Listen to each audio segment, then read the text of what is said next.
আসসালামু আলাইকুম রহমতুল্লাহ।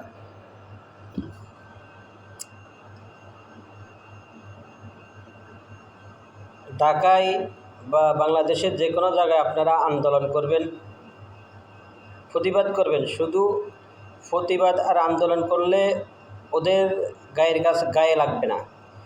ওদের গায়ে লাগবে যে ইসরায়েলের যে পণ্যগুলো আমাদের বাংলাদেশে বিক্রি হয়, এগুলো বন্ধ করতে হবে।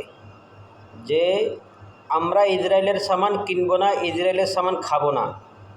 ইসরায়েলের জিনিসগুলো যদি পণ্যগুলো যদি বয়কট করেন, ইসরায়েলের জিনিসগুলো যদি কিনা বন্ধ করে দেন, ইনশাল্লাহ অন্তত কিছুটা হলো যে স্বস্তি পাবে ইনশাল্লাহ।